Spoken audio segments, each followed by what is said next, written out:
Okay, again, I'm David and David G, and the other David G is not here tonight. So we've got an honorary David G, actually, page F, dear friend, who's sitting in. So David G and David G in absentia, but assisted by Paige. So we left off last week on page 58. We had just started the chapter, How It Works, chapter 5. We'd done the first two paragraphs, but I think because Paige is hopping in with us tonight, we're just going to read those first two paragraphs again. I'm going to read them both back to back, and then I'm going to just give Paige the opportunity to chime in and give some of her perspective. So you've got me and David's from last week, and then you'll have Paige's from tonight, and then we'll get into new content starting in the third paragraph. Okay, so page 58, chapter 5, How It Works. Rarely have we seen a person fail who has thoroughly followed our path. Those who do not recover are people who cannot or will not completely give themselves to this simple program. Usually, men and women who are constitutionally incapable of being honest with themselves. There are such unfortunates. They are not at fault. They seem to have been born that way. They're naturally incapable of grasping and developing a manner of living which demands rigorous honesty. Their chances are less than average. There are those too who suffer from grave emotional and mental disorders, but many of them do recover if they have the capacity to be honest. Our stories disclose in a general way what we used to be like, what happened, and what we are like now. If you decided you want what we have and are willing to go to any length to get it, you're ready to take certain steps. Awesome. And thank you so much for having me. It's such a privilege to be here. And I don't know about you guys, but the first two paragraphs of How It Works, they're good news. It's like really, really good news. Like it is like a positive, hopeful statement. But when I come to the rooms and we read this at the start of almost every meeting in Benny Fellowships, I see this and I'm like, oh, this is bad news. Oh, there's something about like my human little brain that like reads it wrong. And like it kicks off with rarely. It would be rare to see a person fail who has thoroughly followed our path. And what is our path? We can see the path laid out for us on page 59. The path is the 12 steps. And we can always pause and ask ourselves, is this my experience?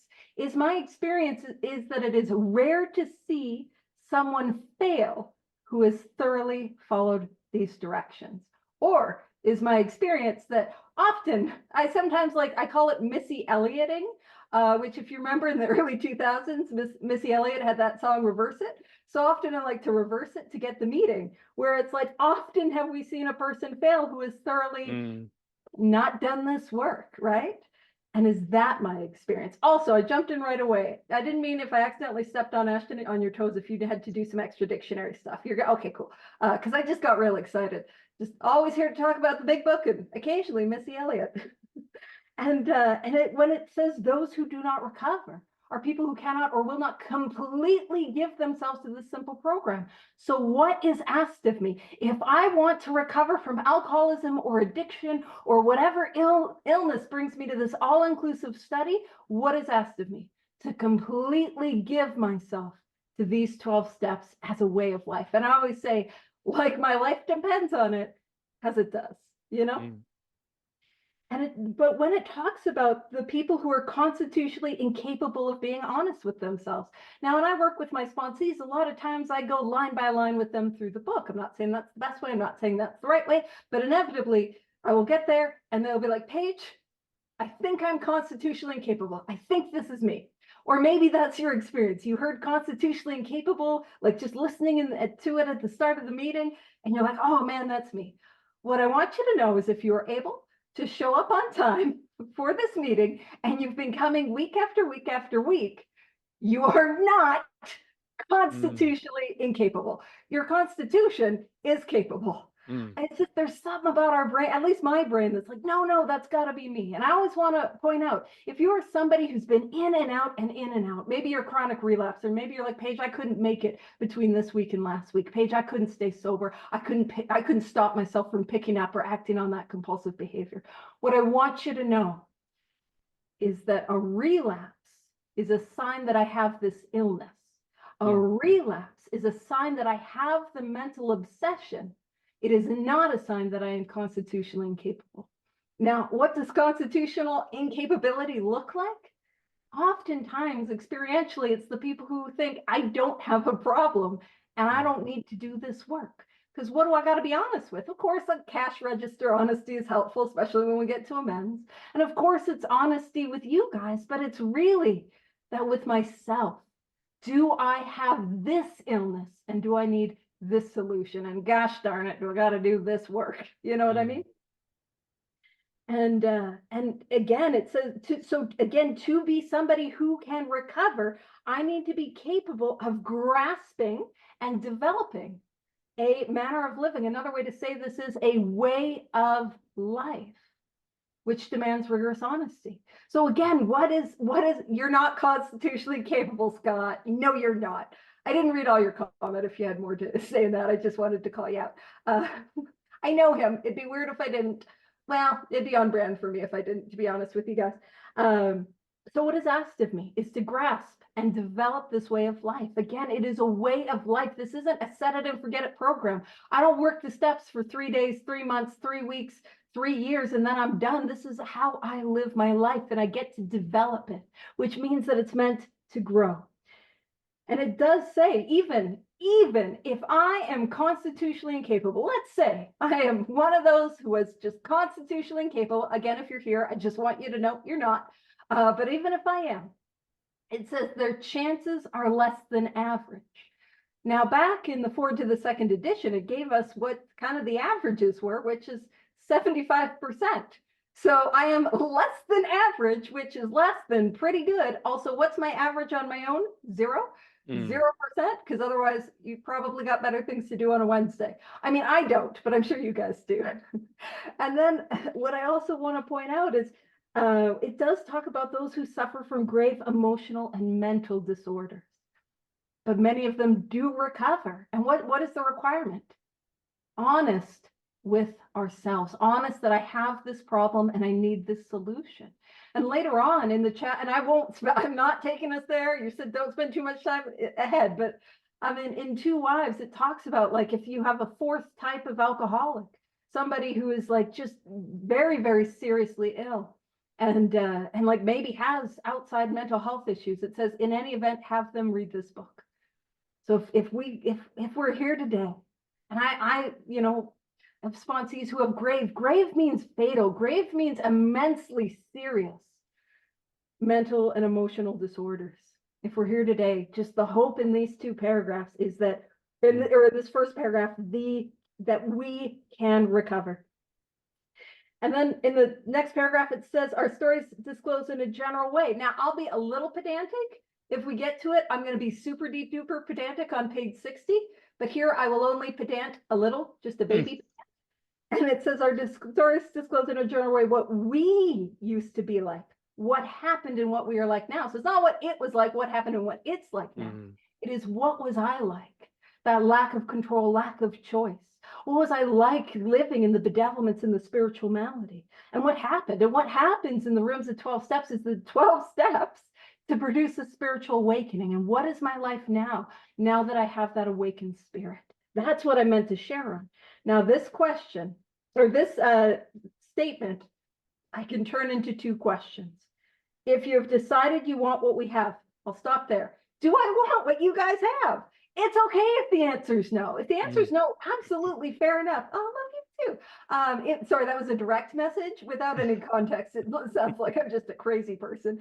But you don't have to want what we have. We don't have an alternative, though.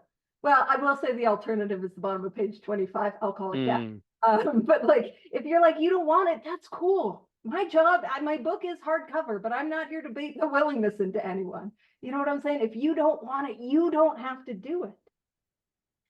And so, but if I do want what you have, and what do we have? What we have is a way of life that produces permanent, contingent on the actions that I take, contented sobriety. That's what we have. Do I want that? If no, that's cool. And then it says, are you willing to go to any lengths to get it? And if so, if the answer to that, and again, if the answer is no, don't worry about it. Go do what you got to do. But if the answer is yes, man, we got a course of action that we can take. What's annoying about that is that that question or that series of questions is asked. Yeah, absolutely. What we have is permanent, contented sobriety. And the reason it wasn't like it was a little disjointed is I say permanent with an asterisk, permanent contingent upon the actions that I take today. It's not permanent resting on my laurels. It's permanent contingent on the actions that I take. We have a daily reprieve contingent on the maintenance of my spiritual condition, not my spiritual condition, the maintenance of it. What I do, not what I feel. That's good news and bad news. Yeah, absolutely. But this series of questions, it was asked to our homie Fred on page 42. They asked him if they thought he was if he was alcoholic and really licked this time. It get asked on page 90. It gets asked on page 112, and then I think 147 in Two Employers. That's a theme. Do you want what we have, and are you willing to go to any lengths to get it? It's asked slightly differently, but essentially. And also, when we get to step 9, is that our answer to this question is going to bite us in the butt twice. So just know that. Your answer will come and bite you in the butt when you don't want to make those amends. So I don't want to take too much time, and hopefully that does a not too long summary of That was lovely. Thank you, Paige. And I editorialized on this last week, so I will just move us along. All right, so now new content. We're in the 3rd paragraph here. At some of these we balked. We thought we could find an easier, softer way, but we could not. With all the earnestness at our command, we beg of you to be fearless and thorough from the very start. Some of us had tried to hold on to our old ideas, and the result was nil until we let go absolutely. Ashton, anything?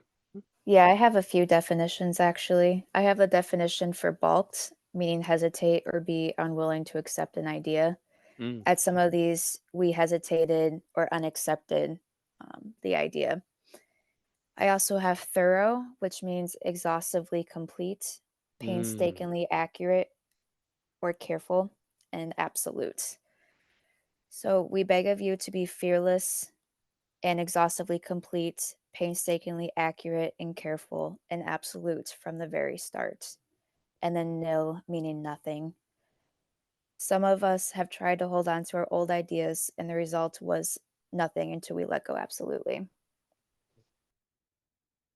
Go ahead, Paige. Awesome.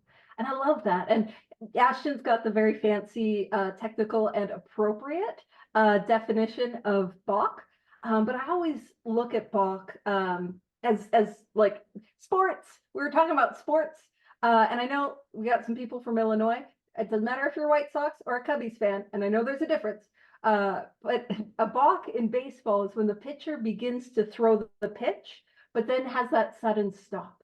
And so this is for those sports-minded people. So you're not allowed to do that in baseball. You're not allowed to make the approach and stop. And if that happens, then the batter gets to walk to, yeah. I love all the definitions that are happening in the chat. It's fun.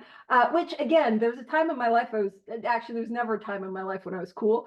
But there was a time, when you're drinking and using drugs and partying, and now I'm like, look at all the definitions. Whee! That me being a nerd is not a promise of Alcoholics Anonymous or any other 12-step fellowship, so don't worry.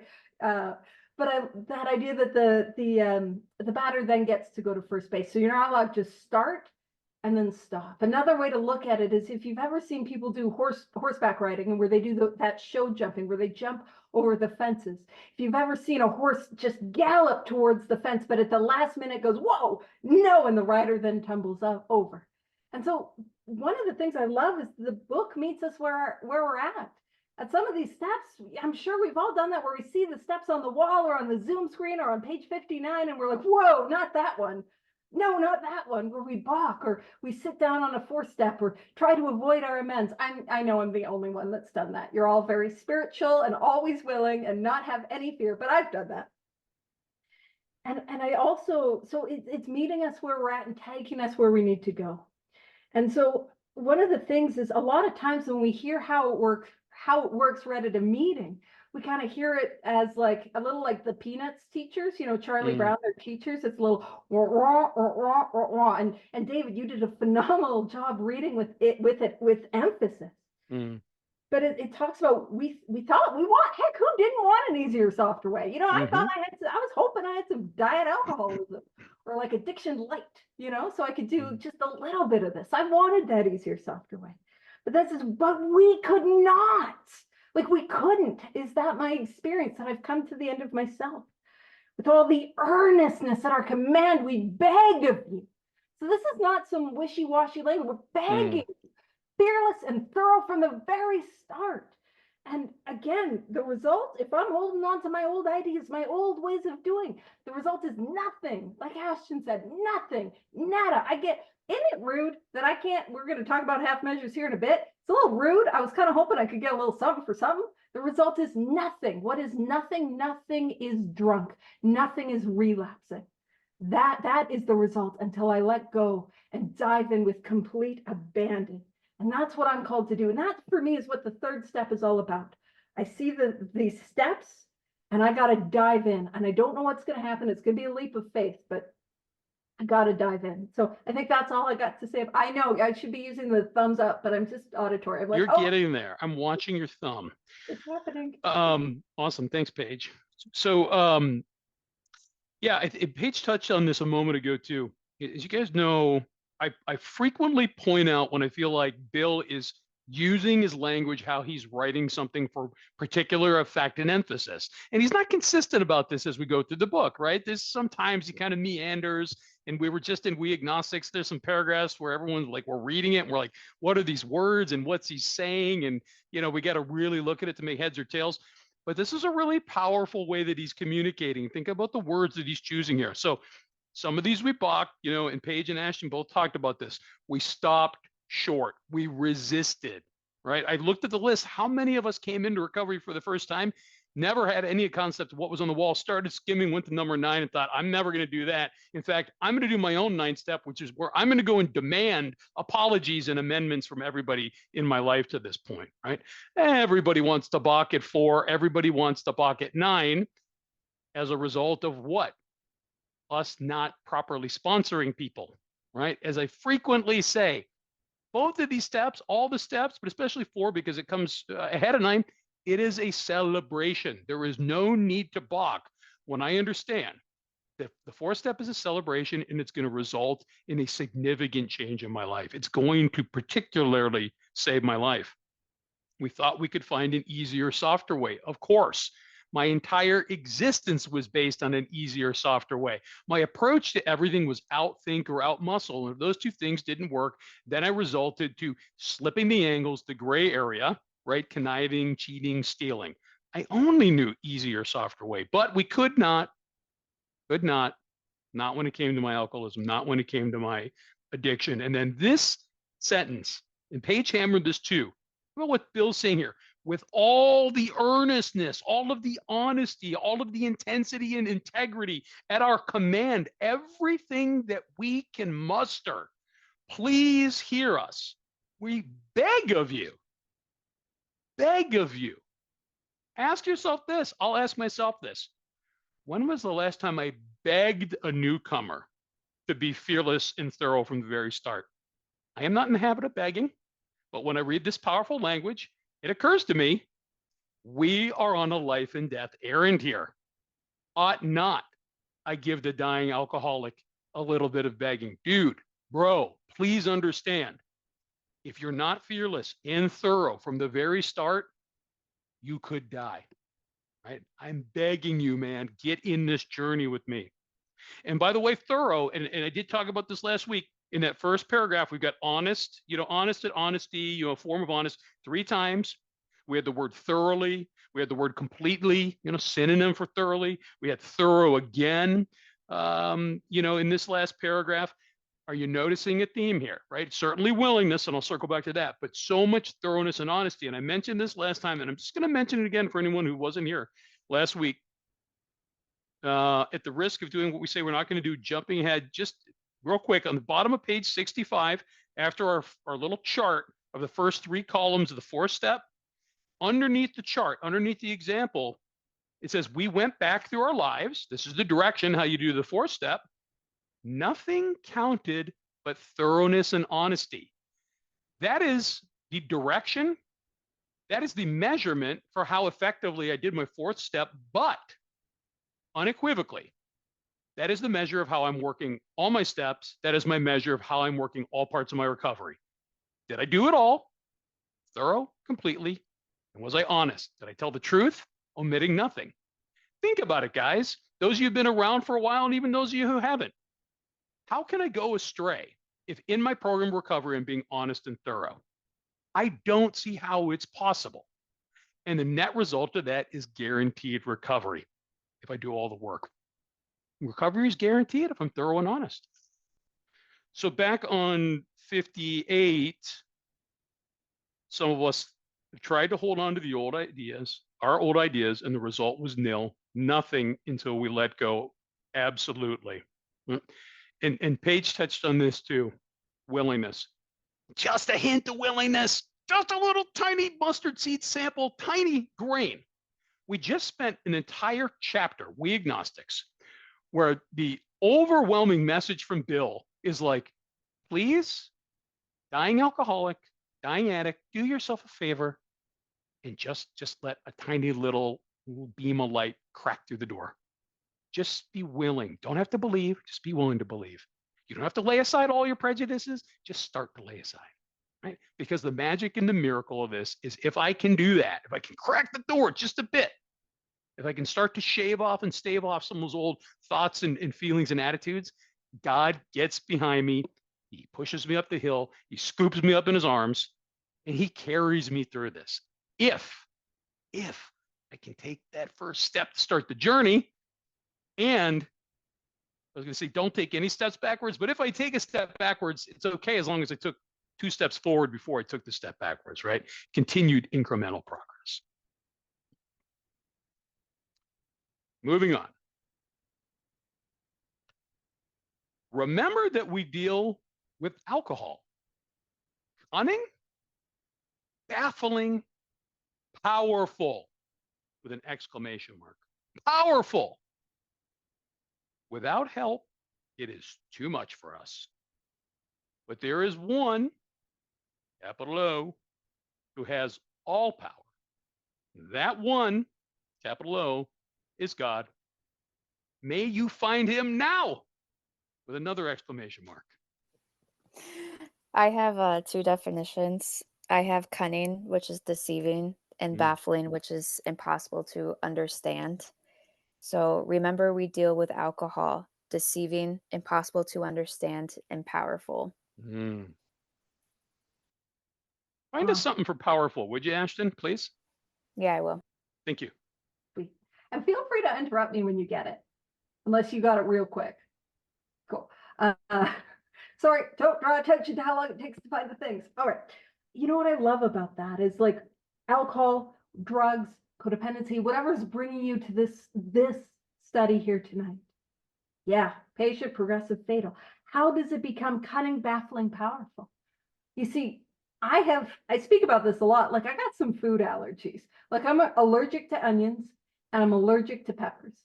And you know what I do? I just don't go to Chili's or Chipotle. I just avoid those. You know what I mean? Onions and peppers are not cunning and baffling and powerful in my life. But what is? Alcohol is. Because even though every time I take a drink or take a drug, or really for somebody like me, anything mind altering, I take that, it sets off and I have that phenomenon of craving, that physical allergy. But that leads me to burn my life to the ground again and again and again. And what makes alcohol cunning, baffling, powerful? And I forgot your great definitions because my brain doesn't work well. But what makes it that is I know it will ruin and destroy my life. And I take it anyways. I pick it up anyways. I relapse anyways. And it says, without help, it is too much for us. And those 2 sentences, and I love that we got the exclamation marks. We don't use those a lot. I do when I text. That shouldn't surprise anyone. Just use them all over the place. But exclamation marks, I mean, we are exclaiming. We're saying this is cunning, baffling, powerful. And it says, without help, it is too much for us. And those two sentences are, for somebody like me, that's a step one proposition. That's my experience. But then it talks about I love that you got the capital O, one who has all power. That one is God. And that sounds to me like a step two proposition. Another way to look at it is alcohol being cunning, baffling, powerful, too much for us. That is an acceptance of what my problem is. One who has all power, that one is God. That's acceptance of what the solution is. And then it says, may you find him now. Now, just an interest, I won't point to this too much, but at my home group, we read how it works. But instead of reading the how it works found on page 58, 59, and 60, we read the original manuscript of how it works. We don't read that part at the end that's like reread the book or throw it away. We don't read that part, but we read that because it's a little more direct and to kind of overcome the Charlie Brown sort of teacher effect of wah, wah, wah, wah, wah. And what I want to point out is in the original manuscript, it says, you must find him now. You must. And if I have this illness, if I have accepted the hopelessness of my condition, and I can see that there's hope in step two or hope in the solution, man, I am without options. I got to get to that power. That was not a natural segue. Like, That's perfect. I do have the definition for powerful. So there's two different ones that I really liked that are very fitting for this. So having control and influence over people and events. And then another definition is having a strong effect on people's feelings or thoughts. So, I did want to say, I saw our friends Howard and Kathy here, as they usually are, and a little white bird told me Kathy has 8 years clean and sober today. Round of applause for Kathy. Congratulations. So we do take requests here, Paige, and we got a couple of requests. So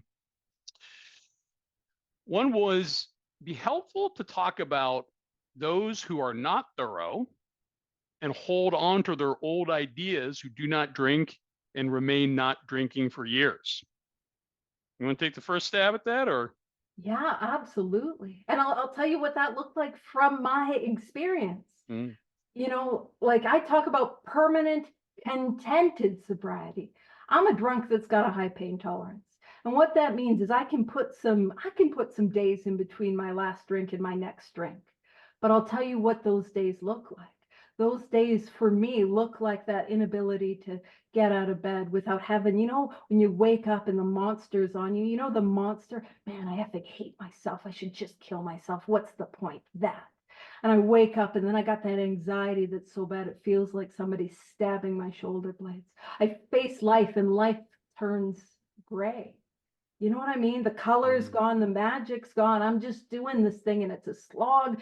And I don't know about you guys, but I then get that thing, you know, and the screaming's coming from the depth of your soul. I kind of hope you don't. I kind of hope you're like, no, I didn't. What are you talking about? But you know, the screaming from the depth, I talk about being like a raw exposed nerve ending. And for some ungodly reason, the wind is blowing and existence is agony. And I just don't want to be here anymore. And I can't do it. And it's exhausting and I'm overwhelmed and I'm burnt out and I can't do it. And that leads me to this impossible situation, inevitably, where I get to, I need to take a drink or I need to kill myself. And I've been saying this a lot lately. If my solution to alcoholism or addiction, or my solution to whatever brings you to the study today is suicide, I want to be very clear. I do not have a solution.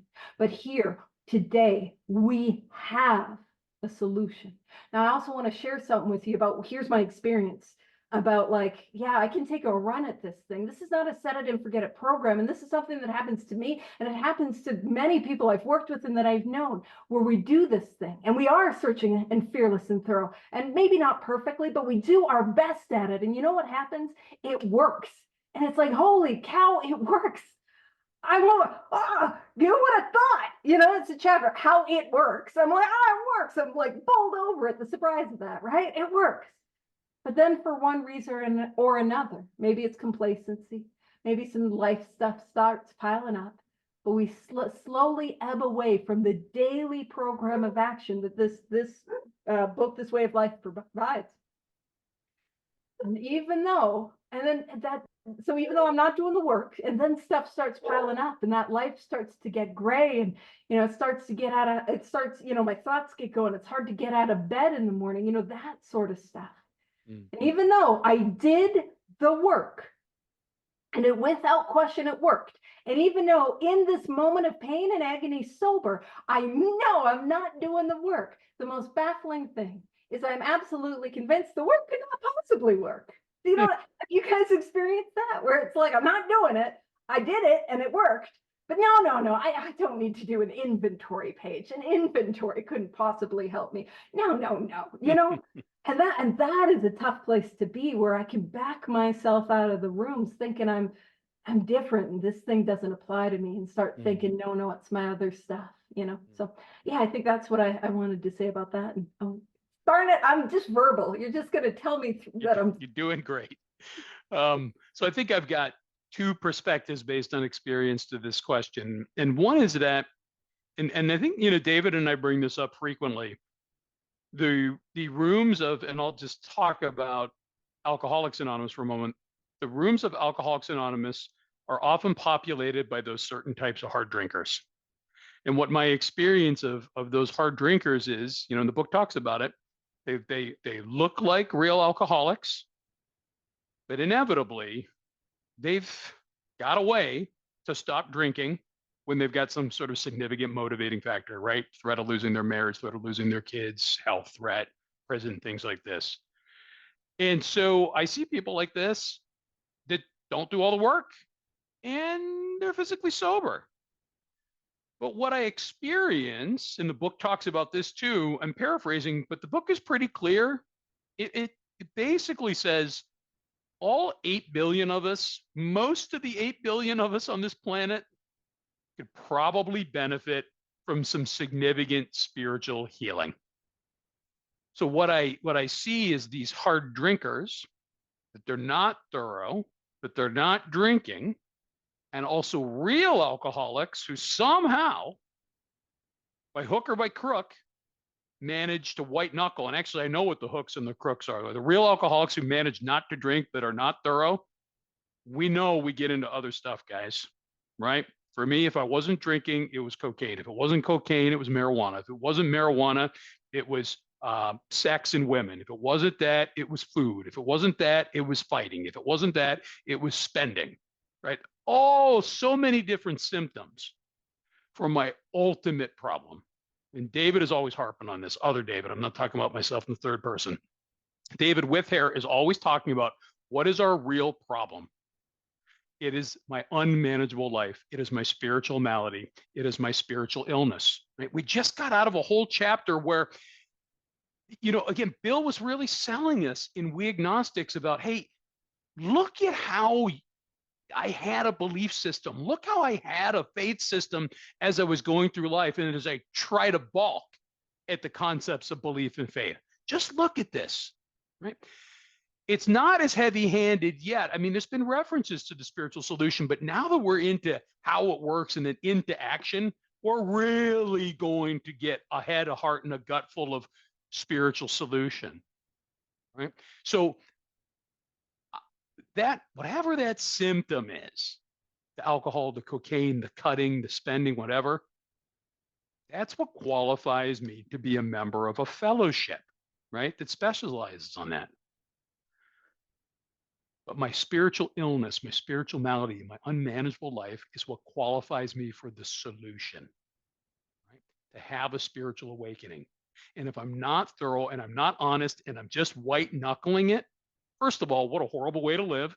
And sadly, I know many people like that. There's some people out here in rural Illinois in meetings I go to 20, 30 years. It's just like Charlie says it, I wouldn't give a nickel for their sobriety.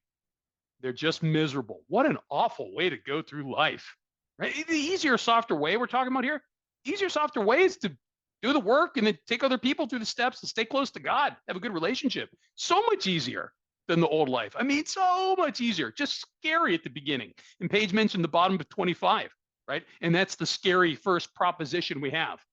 Do I just keep going on to the bitter end, or do I accept spiritual help?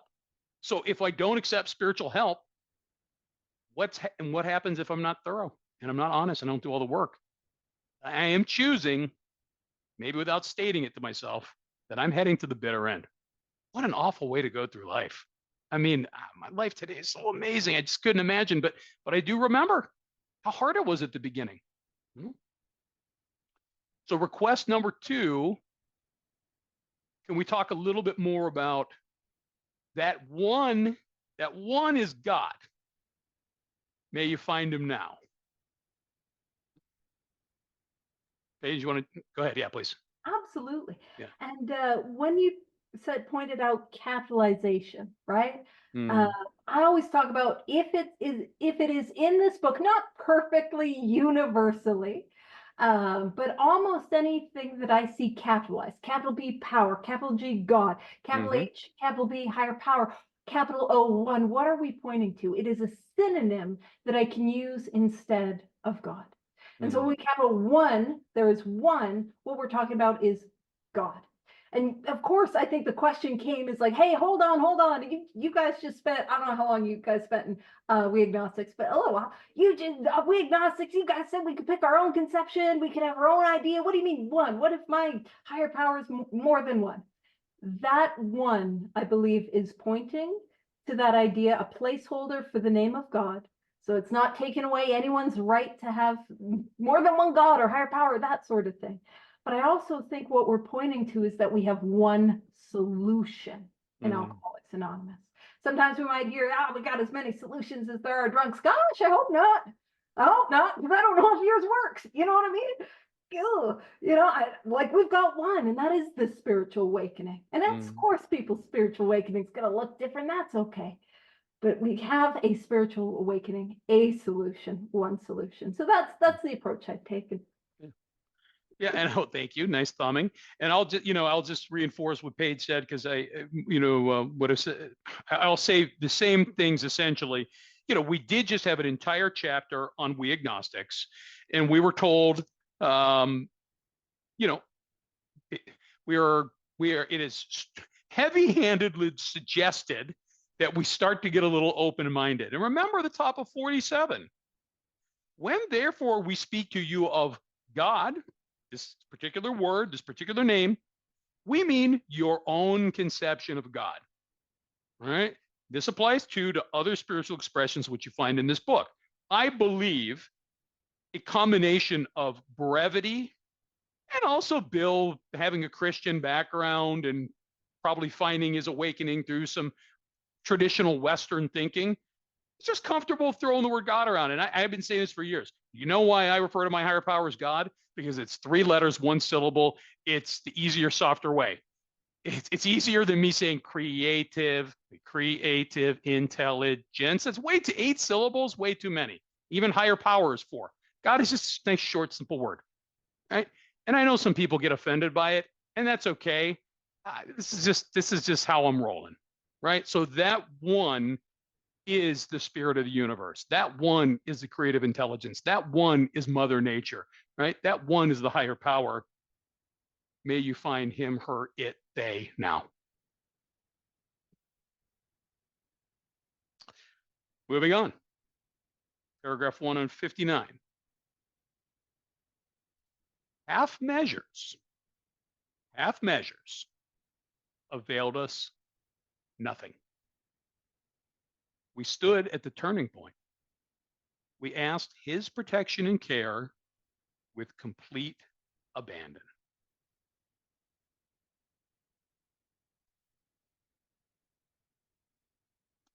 Go ahead, Paige. Yeah, you're up. Oh, sorry, I missed the thumbs up. I need verbal cues is what I'm learning. I'll keep cueing you. Yeah, and this is kind of what I was joking about. Half measures availed us nothing. And I've been involved in some YPA, it's young people of AA, and they often, when they read how it works, they do call outs. And I actually really like the call outs because it helps me see this book or like this part of the reading in a new way. And so if you're at a YPA conference, they'd be like, half measures availed us nothing. And then people would chant, not even half. And like, it's meant to be a funny little thing, but like, who here, like, I mean, I kind of thought I could get a little something. Listen, I'm not saying I thought I could get the whole real deal, all the freedom for doing some of the stuff, but I kind of thought like, I could get a little, like, I should at least be able to get half for half. You know what I mean? And so what does half measures of ale does nothing mean in my life? Well, it means doing some of this work, or starting on this work and balking, or doing this work and not continuing this as a way of life. It means I will get drunk. Because again, nothing nil means drunk, means relapse. That's what that means. So if I do not want to drink again, or if I don't want to relapse again, I got to do all of this. And I will be imperfect. I won't be perfect, but I got to do all of this. And then when it says we stood at the turning point, what we're talking about is the turning point for our entire lives. Oftentimes, we'll talk about step 3, it's just a decision. I try to say simply a decision because, it's the turning point for my entire life. And I love that idea, like a bit of a metaphor. It's like, imagine I'm in a jungle, and let's say I'm being chased by this tiger. And listen, I'm not doing well being chased by anything. And as I was talking about this, I'm also not going to do well in a jungle. That's not really the humidity and the mosquitoes. I'm not thriving. But just malaria. Yeah, I'm like, listen, and sometimes I talk about being in a desert, and I'm like, I'm going to get sunburned. So I don't know why I put myself in these geographic metaphors that I'm not thriving in. But I'm in this jungle, and imagine that there is this like ferocious and vicious tiger that's chasing me. And that tiger is my alcoholism. And I'm running, and those of you that know that I don't run, but I'm running, and the tiger is taking a swipe at me. You know what I mean? And it gets me, and that's the consequences of my allergy. I'm like, no, never again. And I run, and it gets me, and it gets me, and it gets me. The mental obsession again and again. And I'm coming, and I'm giving it everything I got, but that tiger is closing the distance, and I come to the end of a cliff. And it's a precipice. That's the edge of a cliff, and I'm there. And the tiger, without question, the tiger is going to come and get me. And what do I got to do? I'm at a cliff. It's the tiger or a leap of faith. What am I going to do? And the third step is exactly that. I turn from that tiger, and I take that leap of faith, and I jump. And here's the deal. At this point in the steps, at this point in the book, I don't know what's going to happen. I can't see through the mist or the fog. I don't know who's going to catch me. But what I've come to find out, if you're wondering, it'd be page 100. I'm just going to quote it. We don't have to go there. Told not to go too far ahead. I follow directions, sort of. Clear-cut directions given in the book, yes. But page 100, the things that came to us when we put ourselves in God's hands were better than anything we could have imagined. What am I doing? I'm taking this leap of faith. I'm going to dive into these steps, this way of life, and who and what is going to catch me? It is God's hands. God, higher power, creator, spirit of the universe, one, whatever it is that is what's catching me. I don't know that. I'll real quick tell this story. One of the gifts of sobriety is I got a niece and I got a nephew, and I got to watch them grow up. They're in their early teens, which is terrifying. But when they were toddlers, they would both do this thing where they would climb up on the edge of the couch where it's a little too tall for them. And then they would jump, and they'd be like, Andy Page, catch. And I'd be like, don't drop the toddler. And they were able to do that again and again and again with complete abandon. And the reason is they had never been dropped. Now, if I'm coming to this third step, I'm approaching these steps, I'm having a look at them. Man, I don't know what's going to happen, but the truth is, I'll tell you right now, my life has not gone the way I thought it should. I've had tremendous pain in sobriety, but I have never been dropped, and I have never regretted a spiritual action taken. And then it says, we asked. And I'm a big believer. Anytime it says we asked, that is a prayer. And these go to the sneaky prayer and how it works right in the middle of it. We read it every meeting. I didn't see that for years. And when I say years, I mean years. And I was like, oh, there's a prayer. And it's a beautiful, I love sneaky prayers. I love sneaky promises. But when I'm coming up to any action, a spiritual action, I'm afraid to take, man, I can pull this. It's a beautiful pocket prayer. God, I ask your protection and care with complete abandon. To abandon myself to God is to take that leap of faith, to jump. And yeah, thumbs up. Perfect. So I realized there was a couple other things from the last paragraph I neglected to speak on, and it segues into this one too. So sometimes Bill is not just giving us imagery or examples or, sort of directions, but he's giving us considerations for logic, Remember, in the last chapter too, Bill talked a lot about logic and how much we loved logic, reasoning and validating and quantifying and measuring, right? So in the last paragraph, the first full sentence on this page, without help, it is too much for us. So can I handle the cunning, baffling, powerful nature of alcoholism? Well, he's saying, no, I cannot. Right? I cannot handle it. I cannot lift it. I cannot bear it. And then at the end of the paragraph, it says, may you find him now. Said this last week, the Smiths sang, how soon is now? When does now happen? Now is now. Now is as I'm saying now. Now is already in the past. Now is this moment, right? As I'm reading this, as I'm going through the work, when should I find my spirit of the universe? Now. Not, I know, and I went to church and I've got a way of thinking about stuff and I'll get to it. Like, no, no, no. All that old thinking we're letting go of. Find them now. It can change later. And really, what is the finding now of a higher power, creative intelligence, spirit of the universe about? It is about me not being the wannabe director. It is me reverting to being the actor, which we're going to get to, in coming days, right? The whole finding now is about me surrendering, getting out of the way, getting into the passenger seat. And so we've got more sort of logical reasoning in the next paragraph. Well, what are half measures going to avail us? Zilch. It's like algebra. 0.5x equals 0, right? Half of x, and x is the effort.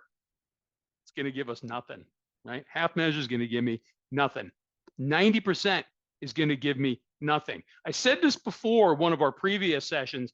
I always compare the 12 steps. Which one am I going to leave out? Which one am I going to leave out? So I'm going to do 11/12 of it. Like I'm just not going to do 9, or, I'm just not going to do 3. Pick your step you want to skip, right? Which one am I going to skip? Okay. Let me know how that's going to work out in a life and death situation. Pick another life and death situation. My analogy I always use is landing a jet. The next time you are on a plane, ask the pilot which of the prescribed 10, 12, 20 steps he's supposed to follow when landing a plane should he skip? Should he fail to reduce his speed? Should he fail to put the flaps up? Should he fail to put the landing gear down? Which one of those steps is going to be okay to skip in a life and death situation like landing a plane? I am not a pilot. I know nothing about flying planes beyond the flight simulator games. I have great confidence. Every step in landing a plane must be followed. Otherwise, the landing is going to avail the crew and the passengers nothing. We're all going to die. We stood at the turning point. Where are we at this moment in our recovery? In the now. We're in the now, where we're being begged and urged to find God. We're at the turning point. And I think for me, when I really think about, if I understand 1 at this point, and I've made my beginning on 2, right? As we got through we agnostics, a little glimpse at 3, but really we're at 1 and 2, where I'm begrudgingly maybe saying I'm going to find a little power. Then I am at the turning point where there's 2 alternatives that Paige and I both mentioned at the bottom of 25. This is my turning point, right? I'm going from here, I'm going left, which is going on to the bitter end, blotting out the consciousness of my intolerable situation as best I can, or I'm turning right, because that paragraph also says no middle of the road solution. So left, disaster, death, if I'm lucky, probably death. Right, relationship with God, life beyond my wildest dreams, my head, my heart, and my gut get all straightened out. And so then we asked his protection and care with complete abandon. So such a black and white paragraph, which I need. I love when Bill is just black and white. Don't leave anything to interpretation or chance. Half measures avail us nothing. If I don't do it all, I am not going to get better. And physical sobriety is not what this is all about. Recovery, life-changing recovery is what this is all about. And I am at the turning point. I am in the now. And I need to ask for help. I need to pray with complete abandon, holding nothing back, right? As Bill talked about in that original mechanical version. Okay. Here are the steps we took which are suggested as a program of recovery. Ashley, do you have anything in that sentence? No? Okay. Let's I talk was about able this to laugh. sentence, Paige. Absolutely. And I love this sentence. And to be fair, I've probably said that about every paragraph. I'm like, this one is so good. And keep in mind when I got here, I was like, this is all lame and I hate it. You know, when I came to the rooms of 12 step, that was not my attitude. It happened through experience. But it says, here are the steps we took. And you'll notice as we go through the 12 steps, it's like written in past tense plural. We admitted, came to believe. So what is that telling us? These 12 steps are essentially reports of actions taken. It's not this like intellectual, oh, medical best practices. We experimented on the alcoholics and the addicts, and it seems that under these conditions we produce the, no, it's like, here's the stuff that we did. Here is what we did. And if you want what we have, let's do what we did. And again, like if I want to get well, these are the actions that I take. And it says which are suggested. And as we've been kind of talking about, we don't have alternative suggestions except go on to the bitter ends, alcoholic death, try to blot out the consciousness of my intolerable situation. But again, this is not, no one's going to force us. Yeah, no one is going to, the requirement for membership is a desire, and depending on the fellowship, a problem with the substance, if it's substance specific, and a desire. But yeah, nobody's going to make us do it. So it is suggested, but here's the thing, we don't have alternative suggestions. And if I come here and I'm like, I don't want to do this. Yeah, none of us did. Talks about that on page 24. Almost none of us like the self-searching, the leveling of our pride, confession of shortcomings, which the process requires for successful consummation. Of course, we don't want to do this, but we don't have another option. The program of recovery in 12 steps is the 12 steps, which I know it sounds really redundant and reductionary, but like, how often did people like, I'm like, listen, can I just do meetings? I'll do service. I'll make the coffee or whatever. I don't want to have to do fifth step, amends, gross, prayer and meditate. No, thank you. You know what I mean? And which are suggested as a program of recovery. Again, I think we're meeting alcoholics and drug addicts where they are because nobody likes to be told I have to. But I come to that place of I've got no other option. And again, the humility. This is not what you have to do. This is what we have done. If you want what we have, let's go do it. So thumbs up. Thank you. So here are the steps we took in all the we's, the people who were with Bill, get credit for writing the book with them, the first 100-ish back in the 30s. Here are the steps that they took. And Paige talked about the forward to the second edition, right? Which was what, 1955, right? So between 1935 and 1955, when AA was really blowing up, mushrooming, 75%. So 50% got better immediately, recovered. Another 25%, couple of relapses, and then they recovered. Okay, maybe they were a little sicker than the first 50%. So here are the steps we took while 75% of us were recovering quickly, which are suggested as a program recovery. Been around a long time, right? Like me, tried to sponsor many people. I'm sure you've had this conversation. Well, the steps are just suggested, so I'm just going to do, 1, 2, and 11, right? No. This is not a buffet or an a la carte dining, right? This is a price fix when you don't leave the table until your plates are cleared. The entire program of recovery is what we are suggesting, as Paige pointed out. This is it. If you want 12-step recovery, I'll shift back to the first person singular. If I want 12-step recovery, I must take the 12 steps, and then I must take other people through the 12 steps forever, right? Wash, rinse, repeat. I do not get to pick and choose. And this goes back to the concept of thoroughness. I cannot be thorough by doing some, most, or nearly all.